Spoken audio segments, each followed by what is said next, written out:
Om Sahana Vavatu Sahanau Phunaktu Sah Viryam Karva Vahai Tejasvinavadhitamastu Ma Vidvishavahaihi. Om Shanti Shanti Shanti. Hari Om Shri Gurubhyo Namaha. Hari Om. Vasudevasutam Devam Kamsachanuramardanam Devaki Paramanandam Krishnam Vande Jagadgurum. Krishnam Vande Jagadgurum. Okay, so we are on verse 7, and we had started reading Swamiji's commentary. We just read about 3 paragraphs, so we'll continue with that, but just to remind where we are. I'm sorry? We are on 14. Okay, page 14. Whoever has the book. And if all the new people, if they are in San Diego and if they want me to pick up the book for them from Chinmaya Mission, I can pick it up for them and then we can figure out how to get it to you. We can talk about it at the end of the class. So chapter 8, verse 7, 6 and 7, what Krishna Bhagavan was trying to say, that last couple of verses, that if you remember me, firstly he said that if you remember me at the time of death, you will reach the highest, you'll get the moksha. And then he was talking about the science behind it, that what does it actually mean? And basically the idea is that whatever is your strongest thought and desire, which will come out, whatever you have done all your life, uska jo saar hai wo aa jayega aage, and according to that you will have a next life. So if somebody has, Brahman as at the core of their life, then that's what they will get. And otherwise you will go according to your own thoughts. So we discuss all the science behind it. And then in verse 7, Krishna Bhagavan gave the remedy that to achieve that goal, to get the highest, how you should live. And therefore he said, therefore at all times remember me and fight. With mind and intellect fixed or absorbed in me, you shall doubtless come to me alone. Unhone ek promise diya Arjun ko. There are some verses in Bhagavad Gita, I call it promise by Lord Krishna, which is a very, very big thing. And so what does it actually mean, being absorbed in it? Because there could be a huge confusion in people's mind that, hey, if I have to work, go out in the world or at home, I have to do all these duties, how can I remember God? Because you might think God ka remembrance means you have to sit in meditation, you have to focus, or you have to do some bhajan, or you have to do some puja, and rest of the time, how can I remember God? That means misunderstanding. He's clearing that how to do your duties while remembering God. What does it actually mean? So that's what we discussed in detail already. And as we go with Swamiji's commentary, it's going to get open up more and more. So I think we will get a lot of tips. So with that, Meena ji is back. So Meena ji, would you like to read? It is the 4th paragraph. It reminds us, that's the one? Mm-hmm. Okay. It reminds us of Don Quixote and his old horse charging against windmills and lampposts to fight the imaginary demon who had imprisoned and kept his lady love in bondage. When we read some commentaries wherein this stanza is invoked to declare that every student of the Gita must fight, all intelligent readers understand that Gita is primarily an advice to Arjuna in a given specific situation wherein he gets ready to run away from a field of action in which he is called upon to act to win. The poet-philosopher Vyasa certainly employs here a pun on the word fight. It applies to Arjuna as a direct advice and to all the generations of the Gita students as an indirect instruction to fight the battle of their own lives. So there are a couple of things in this, the paragraph finished? Yeah, it's finished. So there are a couple of things in this paragraph. Firstly, he's, Swamiji is with this story is telling you that, hey, try to understand the real meaning of what they are saying over here. Because earlier, what we read last time, that constantly remember me, if you take it wrong, it can be a disaster. Because people will try to just do some puja, something. I have to go work also, and then trying to juggle these two things all the time and get frustrated and all that, and half of them just give up. So that's one point.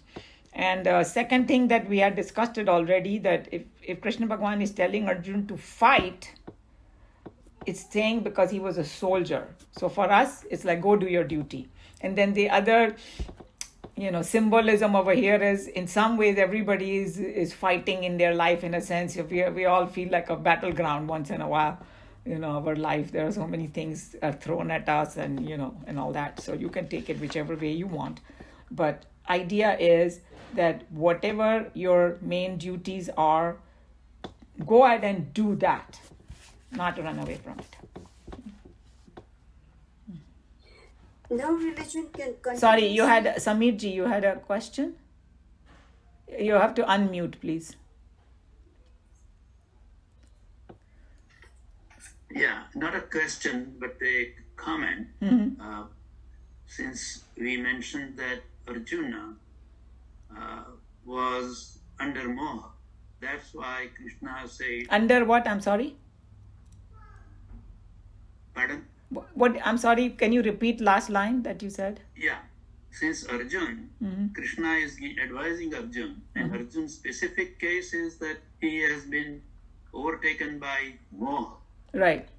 That's why Krishna is saying to get rid of her Moha. In your given situation, which is a Kurukshetra, you need to fight. I think we all are Arjun, and just like in his case, it was fighting in the battlefield. In our case, it could be Krodh, it could be Matsar, it could be anything that we come across, and we need to fight. Yeah, and true. we find our own way, just like Krishna is saying how to fight with all teachings in Gita, all Jnana Yoga, Karma Yoga, Bhakti Yoga combined. And we have to find our own way. Yes. Absolutely. Thank you. Thank you. Yeah, Meenaji, continue. No religion can continuously serve the society unless it gives its faithful followers specific instructions and guidance on how best to live their day-to-day life. Here is an instruction which is at once applicable in the secular fields of living and in the divine realms of life. Here is a simple instruction by which not only the standard of living could be raised, but also the standard of life could be divinized. So here he's telling you actually this one and the next verse. Next verse is going to focus more on, when we sit in meditation, what we should be doing.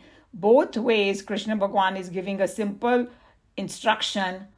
Be absorbed in that Brahman, whether you're working outside or you're sitting in meditation. And he's just saying that this is, we are all worried about constantly, especially in our younger days, increasing our standard of living. But Swamiji used to always say that if you increase your standard of life, standard of living already comes under that, So this is a much, much higher goal. So sometimes people will start studying Gita for some other smaller purposes, like time management, or some company will do how to manage people and all that. But it is actually, you can get much higher things, and these other small things just come as a bonus. The goal is very high over here. Yeah.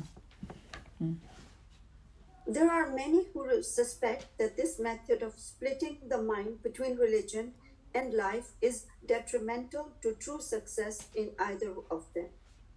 This, in fact, is a thoughtless argument. Hardly ever is man's mind totally invested where his hands function. Ordinarily, a major portion of the mind all the time wanders into the jungles of dreadful fears, or into the caves of jealousies, or into the deserts of imaginary possibilities of failures. Instead of thus wasting the total mental energy and dynamism, Krishna advises us that a truly successful man, striving to achieve the highest, both in the outer world of plurality and in the realms within, should rest his mind at the gracious and peaceful feet of the truth. He can then pour out the entire wealth of his capacities into the work in his hand and thereby assure for himself the highest laurels both here and in the hereafter. So, very, very important thing he said, and this is one very major aspect of the Karma Yoga that he has discussed in chapter 3. And even in chapter 2, there's even the Karmanyavadikaraste and all that. All iska thoda saar hai yahan pe. That if somebody says, hey, how can I remember God and also do my work? So he's reminding that most of us do that. When we are a major portion of our mind at all time wanders in the jungles of dreadful fears. Ab ye ho jayega to kya hoga? Or in the past mein kuch gadbad hua? Or future mein imaginary possibilities. And he's just saying we waste so much mental energy. This is the whole, secret of what is Karma Yoga is that you focus on what you're doing. While doing the work, don't think about past and future. Focus on and then all dedicate it to Bhagwan. Offer it to Bhagwan and then do it. That's the main thing, and that's what he's trying to say. That वैसे भी हम लोग waste करते हैं तो, and then next paragraph and all he will tell you that when you offer it to Bhagwan, dedicate it to Bhagwan, keep the Bhagwan as the center of your life, the benefits that's going to happen. You're not going to worry about the results. It's just like a parent will never do any harmful thing for their child. So if you dedicate, you'll always get good results. So many other things are in it. So the whole Karma Yoga is here. That's why. In Hinduism, religion is not divorced from life. If they are separated, both of them will die away. They are as intimately connected as the head and the trunk. Separated from the other, neither can live. Even while living through the turmoils of existence, a true seeker must learn to keep his mind continuously upon the awareness of his real nature and the substratum of the world in one vast embrace of blissful homogeneity.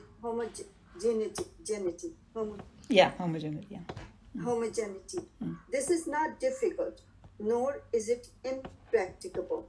So he's just telling you that, firstly, he's telling you that both the lives, you cannot say that they are two separate, because somehow that's what we think. If we don't study Vedanta, we don't understand this, that's how we look at it, right?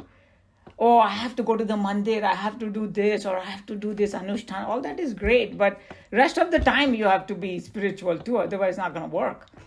Constantly work at it. And then how he's saying that they're intimately connected like head and trunk. You can't separate them. They'll die without each other.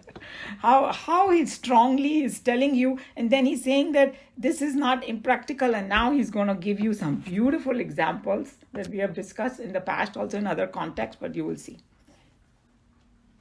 When he talks about head and the trunk, that means every moment of your life. Because head and trunk cannot be separated anytime. Yes, true. So that's what he's talking about. So the example he's going to give about the actor, that is, everybody will relate to it. And, even we talked about, last class you missed. I don't know if you heard the recording, but how the new mother has awareness of the baby. Yes. I'm not even a new mother. I'm a grandma, right? Once in a while, he spends the night here with me.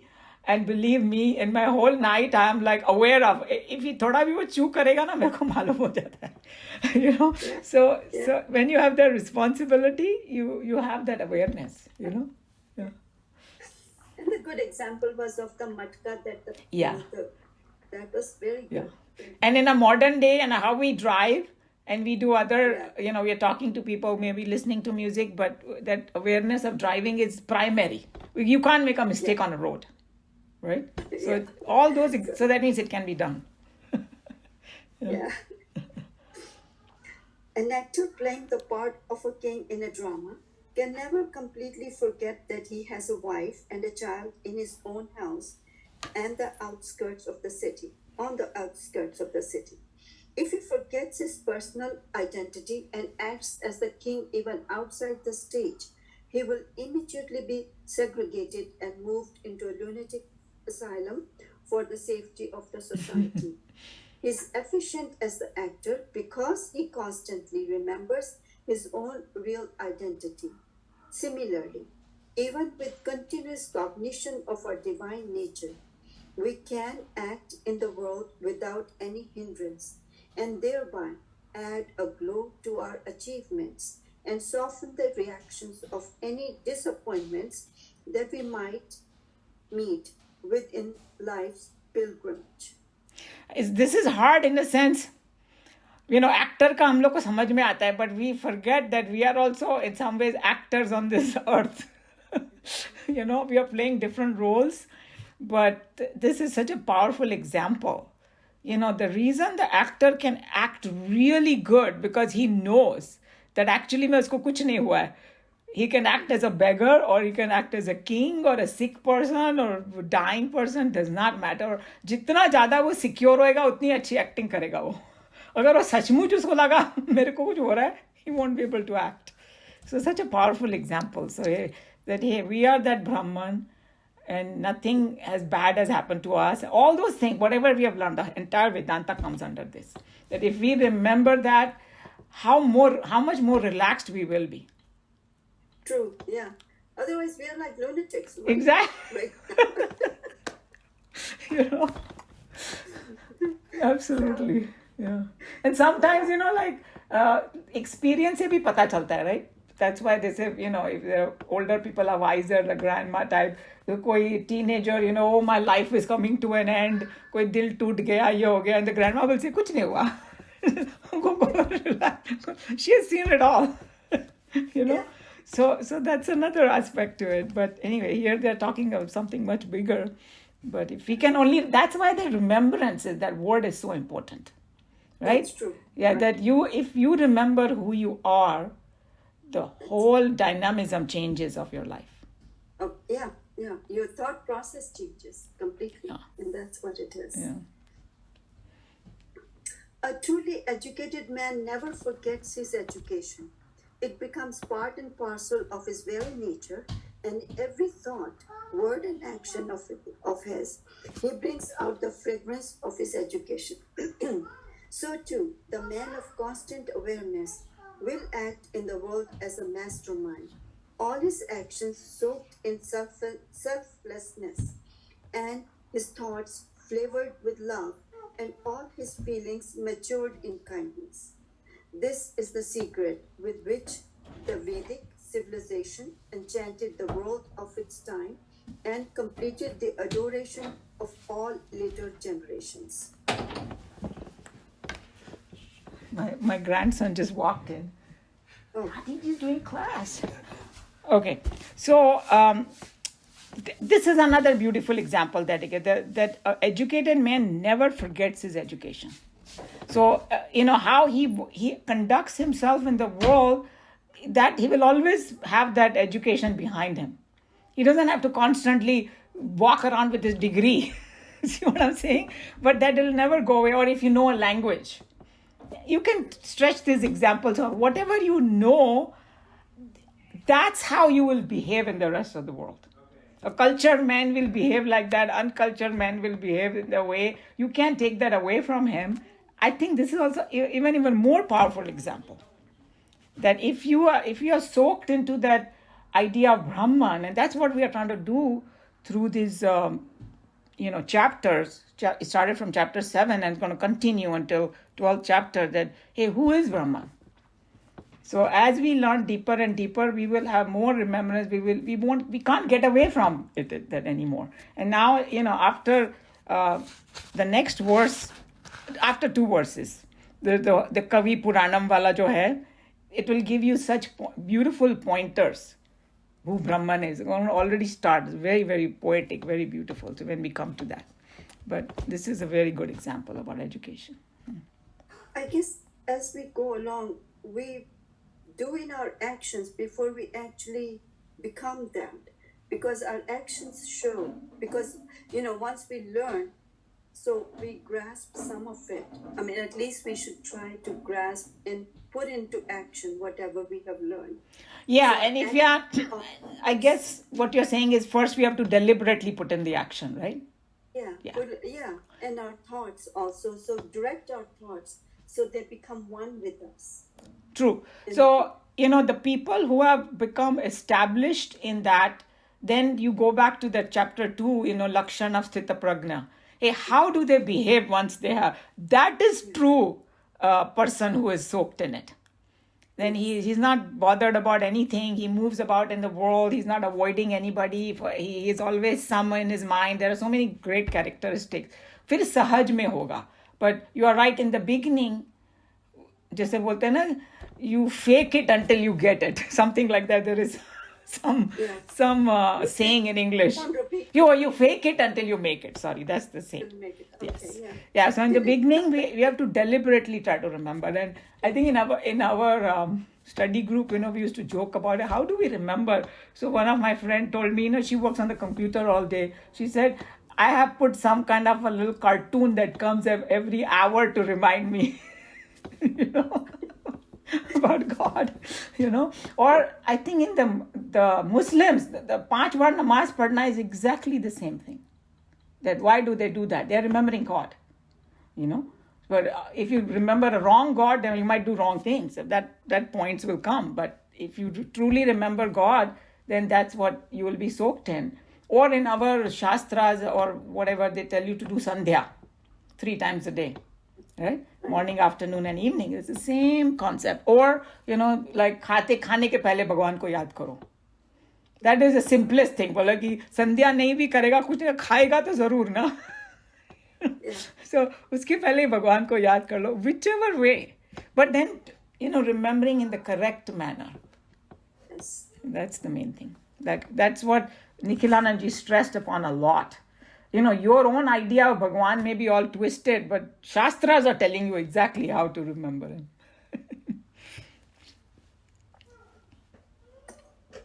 The moment we forgot, this decadence of Hinduism started.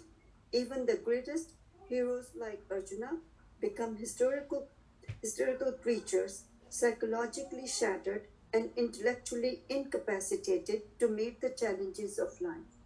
As a Hindu evangelist, Krishna is giving in the Geeta the right direction to the current of the Hindu Renaissance at the time of Mahabharata. So this is also very significant. Samir ji just pointed out about Arjun. Usko मोह हो गया. मोह इसलिए हो गया ना, वो भूल गया कि मैं कौन हूँ. बस उसने भी शास्त्र पढ़े थे सारे.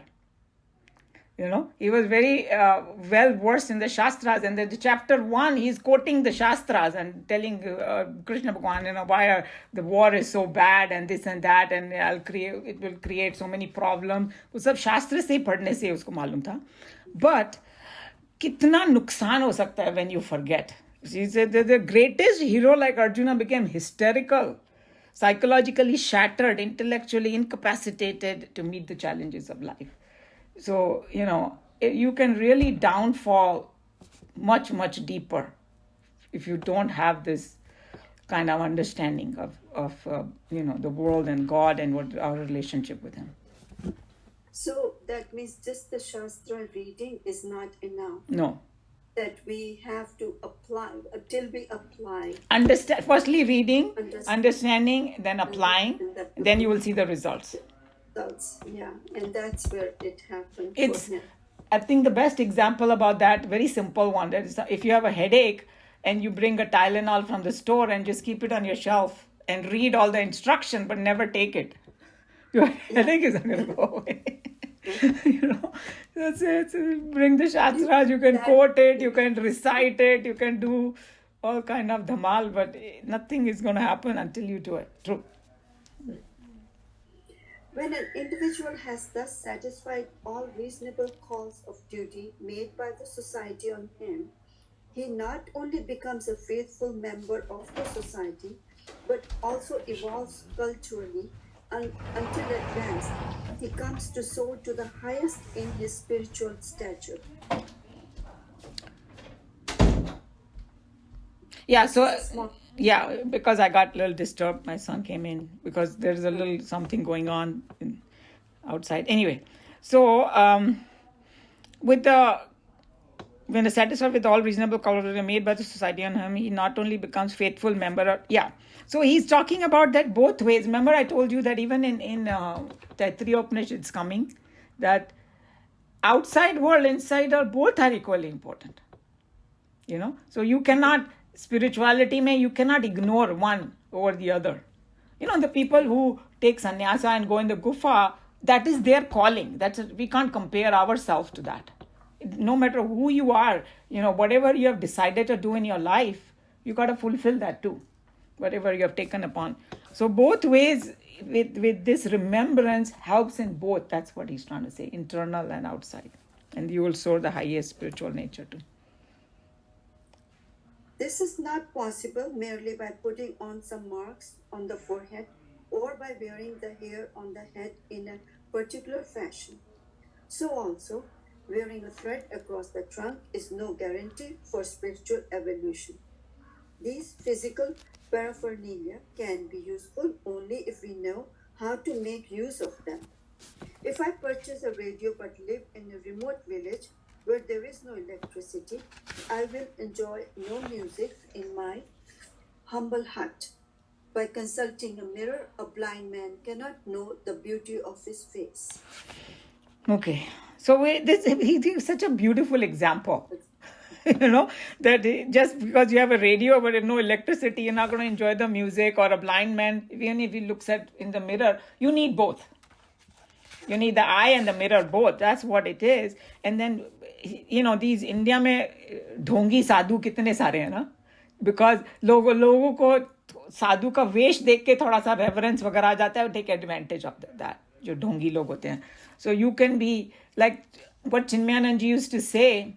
Firstly, Bhagavad Gita also, he picked up Arjun to give the gyan. Arjun is just like us, what Samiji was saying. He represents us. Person who has a job, person who has a family, person who has all the daily problems. He did not pick up some renunciate, who's, or some Swami or something to give this gyan, but he picked because he feels like all of us can completely benefit from it and we can go to the highest level doing our duty.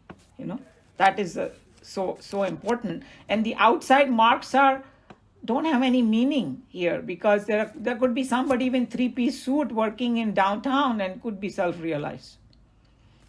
Could be anyone. So the outside marks are just, and even if those marks are there, if you don't even know the meaning, what's the, people tilak laga lo, janev pen lo, or you don't know why you're doing it, then what's the point? So many good things are there here. Krishna is here quite clear when he says that in the case of an individual who lives lives parallel to win righteous profits and constantly remembers the Lord while doing so, his mind and intellect get absorbed in me. Following the above,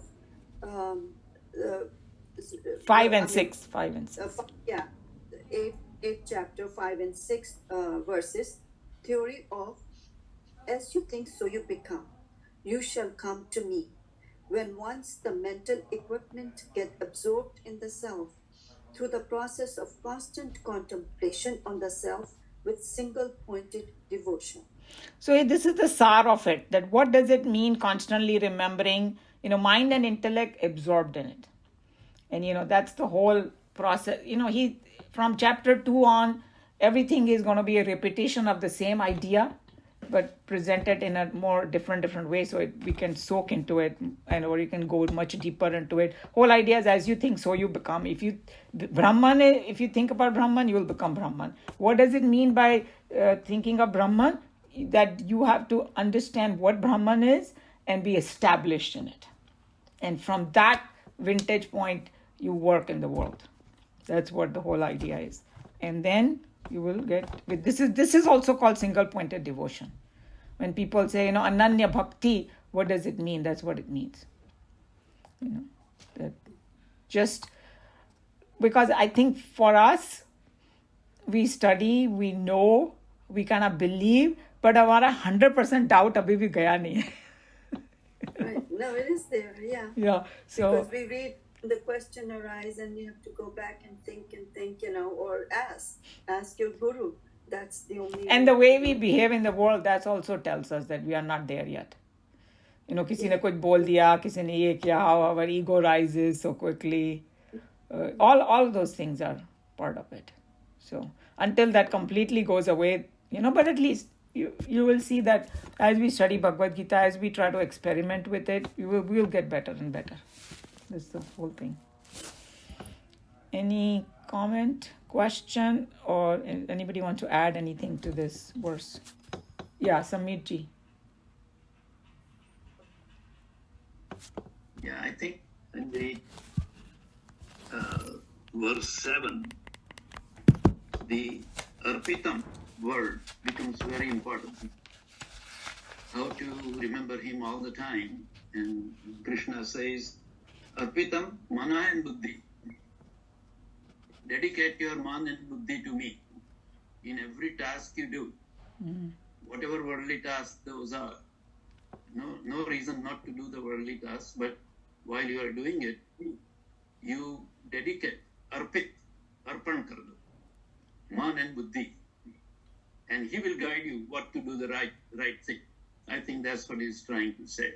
Yeah, you can say that for sure. And, you know, different ways you can, if you're, you know, somebody's focused on karma yoga, then we saw that offering it to God. Bhakti wale to pehle hi keh dete hain ki Bhagwan ki marji, jo bhi mere sath ho raha hai, right? So again, arpit ho gaya. And if somebody is doing jnana yoga, so they're telling you that it's a substratum of everything anyway. So uske bina to tum kuch bhi nahi kar sakte ho. तो वैसे ही वो complete शरण में हम उनके. So all three ways this arpit applies. You're absolutely right. And those ways are here, man and buddhi. Man will be more. But those are our two powerful equipment that we use all day. Even in our dream, we are using it. We can't get away from it. For a short time, it just shuts down when we are in deep sleep. But how much havoc mind and intellect create for us? Think about it. हम लोग को तभी, that's why we love the deep sleep. Because mind and intellect चुप हो गया. मगर किसी का प्योर होएगा, so उसका तो हमेशा ही वो bliss में रहेगा. हम लोग को ढूंढना पड़ता है bliss in the deep sleep. Okay, if I don't get sleep, I'll go crazy. You know, but जो लोग, you know, जिनका अर्पित already है fully, उनको तो relax ही है सारा time. That's why they need less sleep also. I've heard some of the Mahatmas only sleep like 2-3 hours. And they don't even look tired. Most of the time when you see them, they are... Gurudev did that. He Exactly. would stand up to 2-3 o'clock just writing letters, answering, because he answered every letter. And he would sit and write. Because of they have this, you know, arpit buddhi like yes. he's talking about. It's totally relaxed. Yes. Any other comment? Everybody okay with this? So we can go to the next one then. We have some time. Yeah. So we'll go to verse 8. अभ्यास योग युक्तेन चेतसा नान्यगामिना परमं पुरुषं दिव्यं याति पार्थानुचिन्तयन्. अभ्यास योग युक्तेन. 3 words are there. And the meaning is made steadfast by the method of habitual meditation. Abhyas Yog means Bhagwan ne wo abhyas ka pura chapter 6 mein diya tha when Arjun asked that my mind is like a powerful wind, like a hurricane that came to over here. You know, I can't control it. It's like a hurricane. And you're telling me that sit and meditate. How can I do it? So he said, Vairagya and Abhyas, 2 things he said. So Abhyas is very powerful. And they both are kind of purak of each other. Once you learn what Brahman is, and when you have apne aap hoega abhyas or abhyas se vairagya, so we did the whole thing. So that jo abhyas se yukta ho, aisa mind and intellect, okay, which are habitual meditation.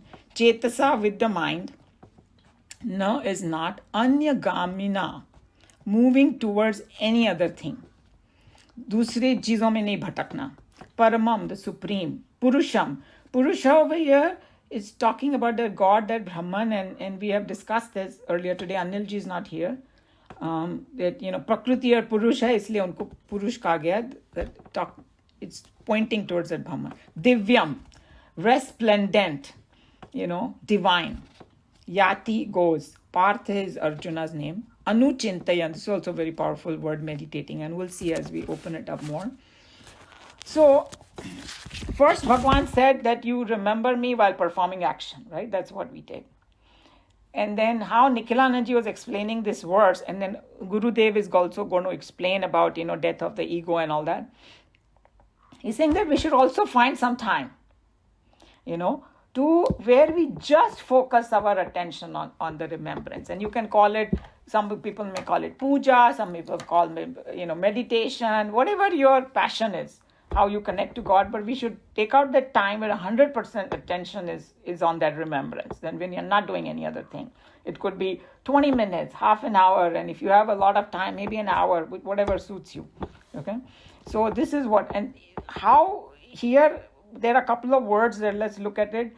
Abhyas and anuchintayam. These are the very important words. So what kind of mind that is constantly thinking about me. And जो अभ्यास से योग युक्तेन mind which is endowed with the quality of अभ्यास, जो mind जो अभ्यास करना जानता हो अच्छे से. And abhyas is practice, constant practice. Repeating is something is called abhyas. So how we have seen that in the beginning, we might have to repeat mechanically. Suppose if we don't have developed the bhav yet, okay, start mechanically, even something better than nothing. But then you have to add that feeling in it. And how, from where the feeling comes, our teacher used to always say, when you are with somebody, constantly, then you get the feeling. तो इसीलिए बोलते हैं भगवान की कथा सुनो, भगवान का ये सुनो, because you are trying to develop that love. It's like, it's Western world में तो कुत्ते के साथ रहते हैं तो कितना प्रेम हो जाता है कुत्ते से, because you are with the dog. It's something like that you have to be with it, constantly practicing, and with that the bhav will also increase. So put the bhav in it. It'll be more powerful. And then we have to, just like Bhagwan gave the technique, we have to repeat these experiences of this bhav wala with the technique of memory. So Bhagwan ne sab equipment humko diya hai, sab hamare mind and intellect mein, that we are able to do that. So recalling these good memories, and Nikhilananji pointed out that whoever has done the Ishavasya Upanishad, there is a beautiful mantra in there which tells you that at the time of death, may I remember all the good experiences and thoughts or understanding that I have done, all the good ones. Why?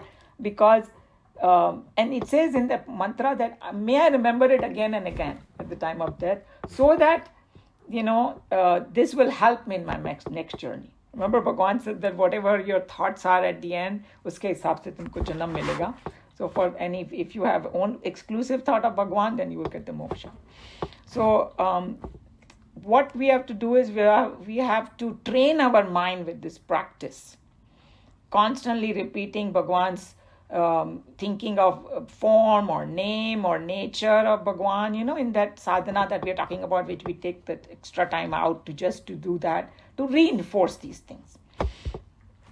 So, and then what he was trying to say is, Nikhilananji, that train your mind in such a manner that it becomes equipped with the power of abhyas. Okay? So what is this abhyas? So he was reminding us कि कोई sport में या कोई singers होते हैं. Today Meena ji is not here. Sorry, Meera ji is not here. Meena ji is here. Meera ji sings, right? So किसी भी singer वगैरह को पूछो कि उसका main power is abhyas. रियाज जिसको बोलेगा.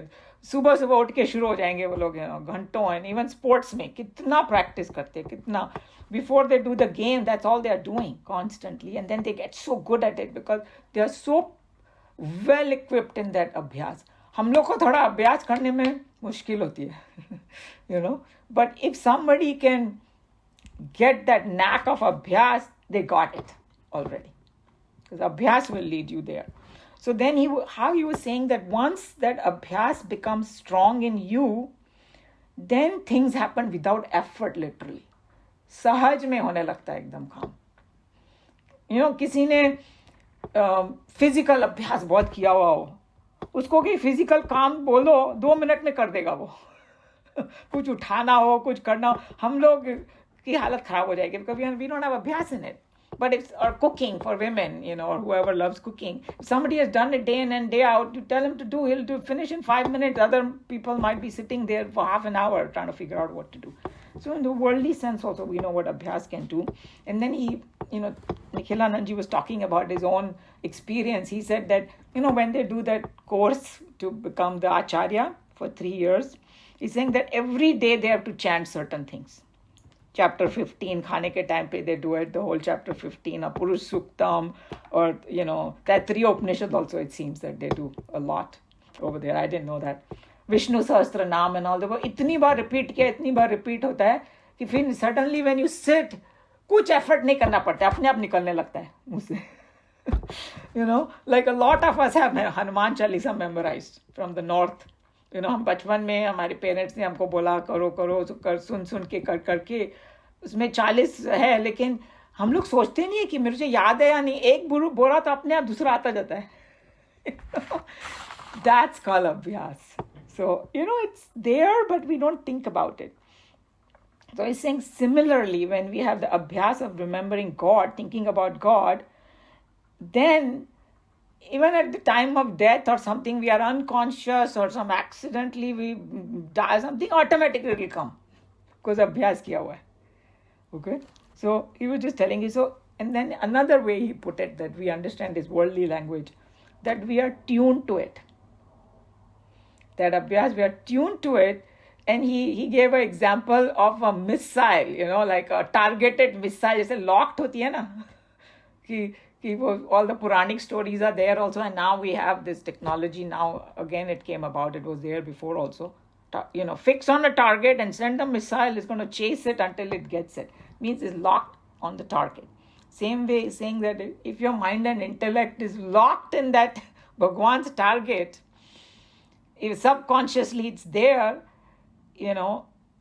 that it was going to just come. You don't need to make any effort. That's what the whole idea is. हम लोग ऐसे सोचना पड़ेगा, ये सब कुछ करने की जरूरत नहीं है, because if you've done this abhyas. So that's what he was saying. And then the word anyagamina over here is also very important.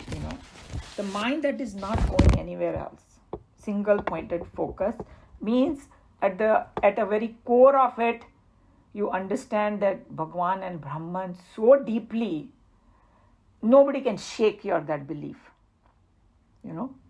Like sometimes, if अगर कच्चा होता है ना, ये जरा सा कुछ इधर उधर सुना हमने, oh, is God really there? Or if he's there, then why is he sending the hurricane? God knows, people might have all kinds of ideas in their head, Means your whole faith starts shaking. No, single pointed.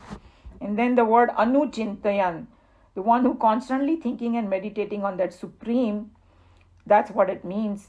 Then what will happen? That is given over here, because it says paramam purusham divyam. He attained that param purusha, which is divyam. That's what it is. It's very simple psychological theory, sadhana. Idea is that, we have already discussed, is that as we think, so we become. So if you think about God, with that kind of bhav, with that kind of understanding, with that kind of belief, with that kind of shraddha, then nothing can shake it, then you become God. And then Nikhilanandji even said it one thing further. He's saying, why? Because you are actually that only. We forget, जो लोग duality में होते हैं ना, उनको ये बिल्कुल अच्छा नहीं लगता ये statement. How can I be God? But we know in Vedanta what they're talking about. At the essence, we are God. So, and then here he's talking about that paramam purusham is divyam, which is divine, and then you attain by anuchintayan. And again, what Nikhilanandji brought out very important point, that this इसको बोला है अनुचिंतयन, और पिछले वाले वर्ष में था अनुस्मरण. The word anu, and there are two different swamis who gave two different meaning, and both are very important. Our Chinmayananji gave the thing that continuous flow of thought is called anu chintayan, and what he's saying over here is anu also means understanding that we have had before, जो पहले जो हमने जब समझा है उसके हिसाब से चिंतन करो तुम. So the point he was trying to make is that the supreme truth that you learn from scriptures, shastras, acharya updesham, meaning जो तुमको आचार्य ने उपदेश दिया from the shastras, उसके हिसाब से तुम remember करो, based on the teachings of these scriptures from the teacher. Because if you think of your own idea about God, which is not backed by the shastras and all that, then it won't work. He's saying that some people will say, oh, I remember God all the time. But what kind of God are you remembering? He's saying maybe thinking of some God sitting with a big beard, with a danda in his hand and giving everybody punishment, God knows, अलग अलग idea होते हैं लोगों की. और कोई सोचेगा कि यही भगवान है बस, बाकी तो कुछ है ही नहीं. किसी एक इंसान को ले लेंगे और समथिंग लाइक दैट, और कोई जगह को ले लेंगे. So you should think of God, not your own idea, but what you have learned from the wise people. So because the reason he was saying that God is such a word these days that, what's the time? Okay, I have some time. God is such a word that everybody uses this word loosely. कि कोई believer, non believer, नास्तिक, आस्तिक सभी use करते हैं. हम लोग कितना casually बोलते हैं, oh God or something like that. God word has become very loose these days. So that's why he was saying that, and some people might think that God is at a particular place only. बोले भगवान कहाँ है, तो बोला वहाँ 1 घंटा लगता है जाने में, जाओ वहाँ पर है भगवान. Different ideas that he was just giving some, and we have heard of these kind of things that Uma, can I interrupt you here? Yeah. It is the 8th Shloka, Abhyas Yoga Yuktena Chetsa Nanya Jamne Paramam Parusham Divyam Yeti Paramat Unchatyam.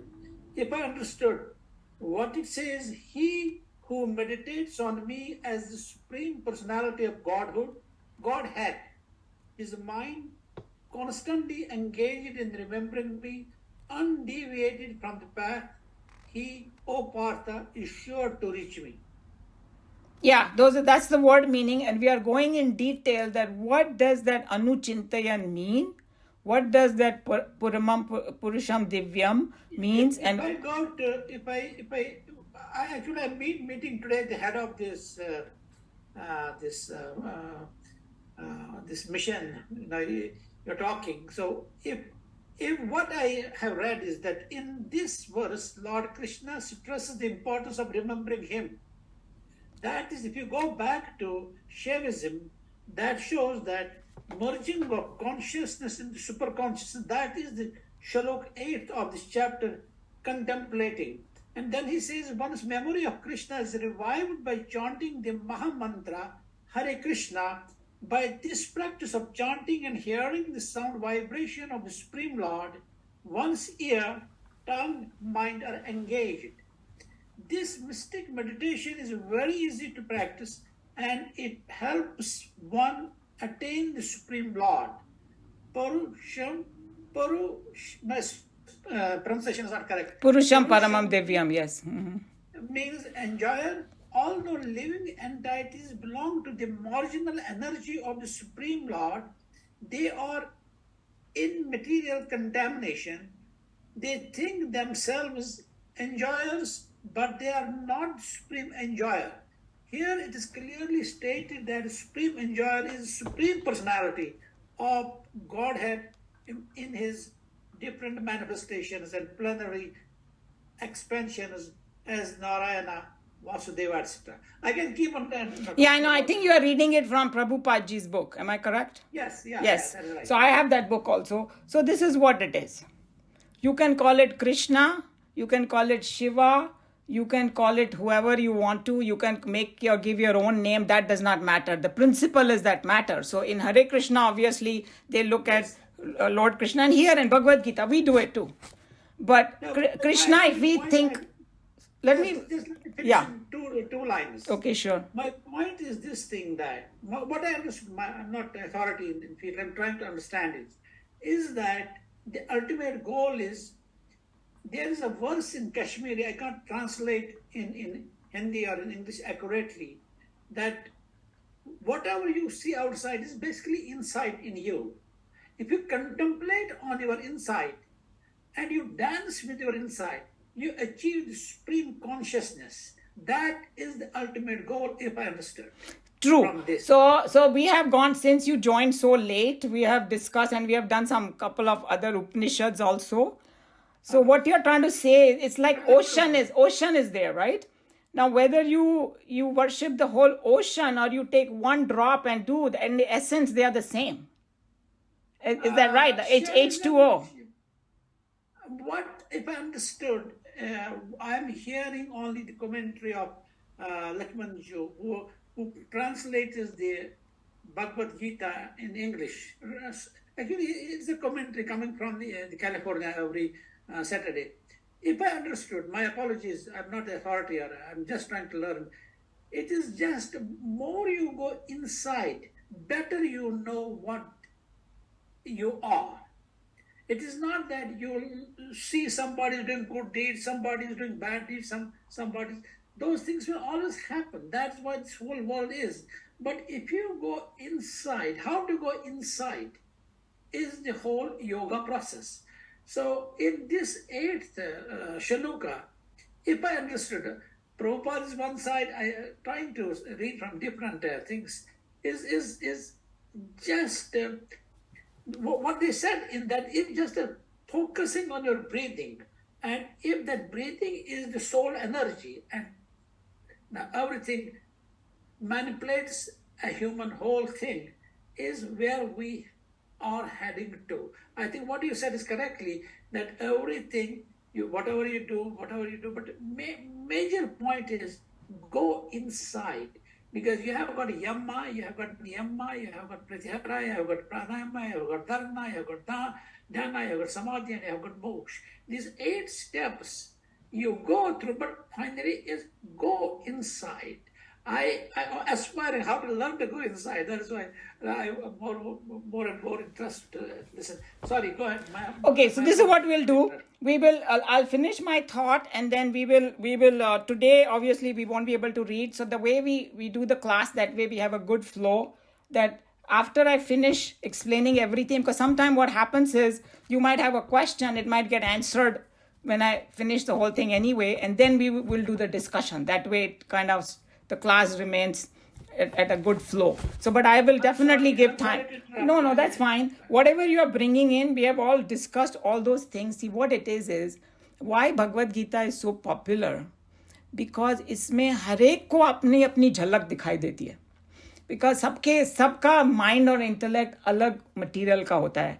किसी को भक्ति मार्ग अच्छा लगता है, किसी को कर्म मार्ग अच्छा लगता है, किसी को ज्ञान मार्ग अच्छा लगता है. So what Krishna Bhagwan is saying, you can pick up any mark, all will encompass slowly.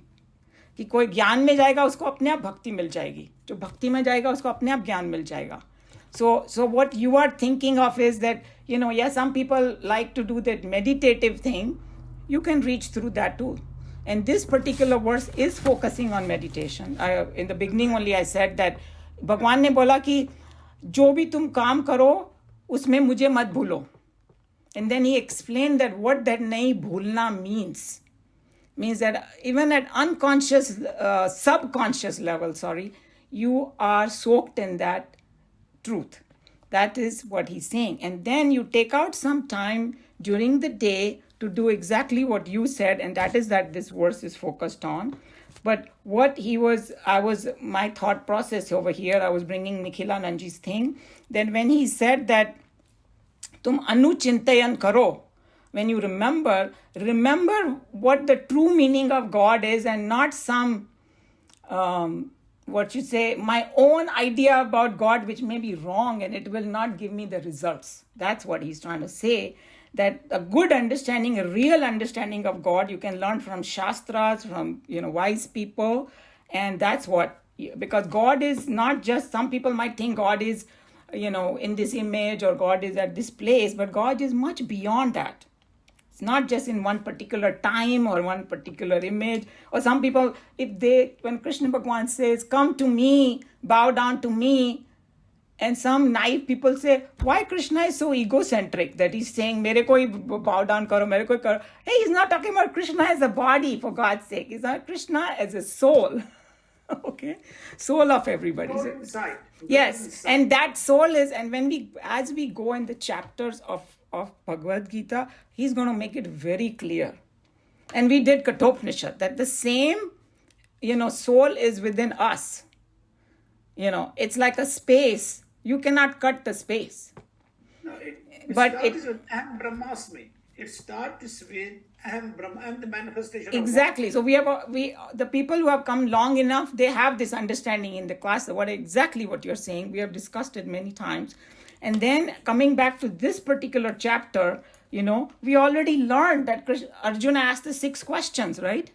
Those were 6 aspects of God. Inside, outside, both.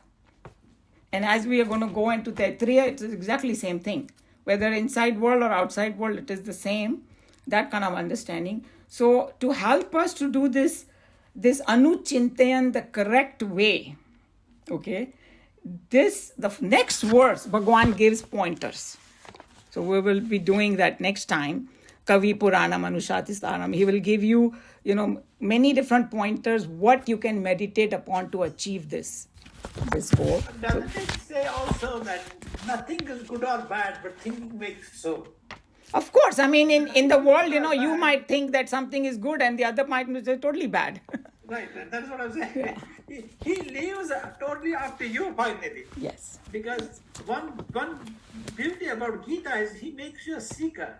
At the end of the 18th chapter, if I understood, my apologies, Krishna Bhagavan, and there's still question answer going on. He says, I gave you everything, now it's up to you to decide which way you want to go. He gives him complete freedom. Yes, true. This is the beauty about the Bhagavad Gita, about these our scriptures. Absolutely, yeah. Sorry to interrupt you, but this is my ignorance. No, that's okay, no problem. That's the class is, we want people to discuss and all, definitely. But anybody else has any comment or question or want to add anything to this verse? We'll read Swamiji's commentary next week. This one. But in the whole context of what we have done. Sheila-ji, you have something? No? Okay. All right. Any other thing, Tej-ji, before we move on? Thank you very much. Thanks a lot. I have a meeting starting in the next 2-3 minutes, but I tried to reach. It took me parking a little time, but next time I'll be in time. No problem at all. And I know you are working. Thanks what you're doing to awaken all of us, and you're doing an extremely good job.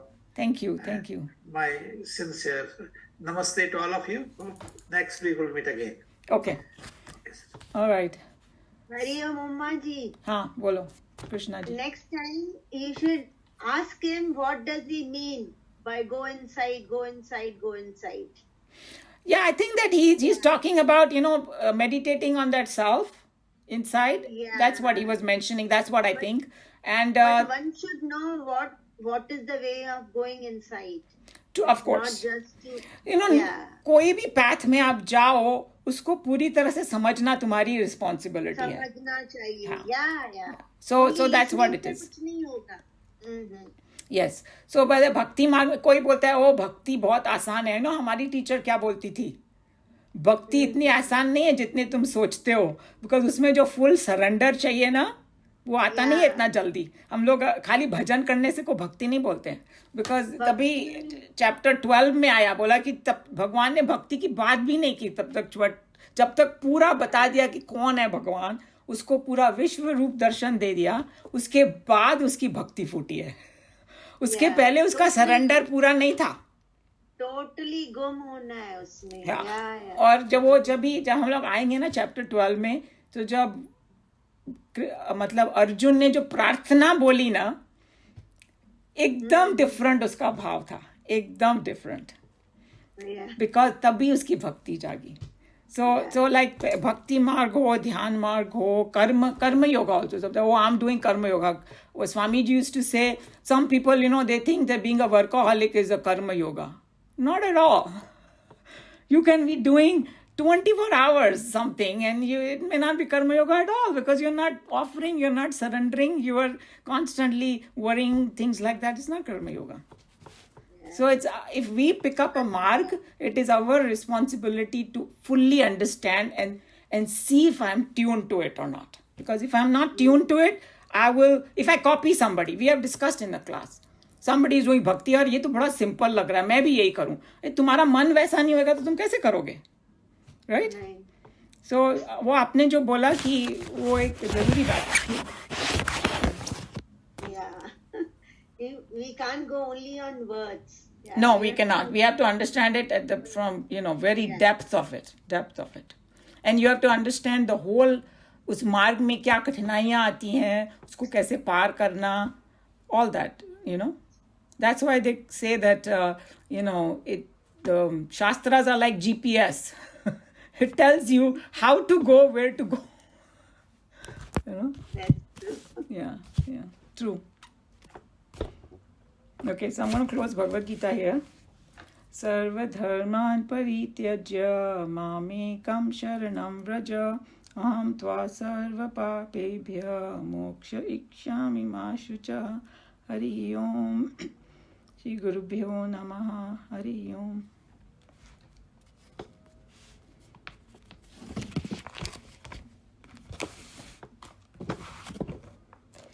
We'll go to Taittiriya.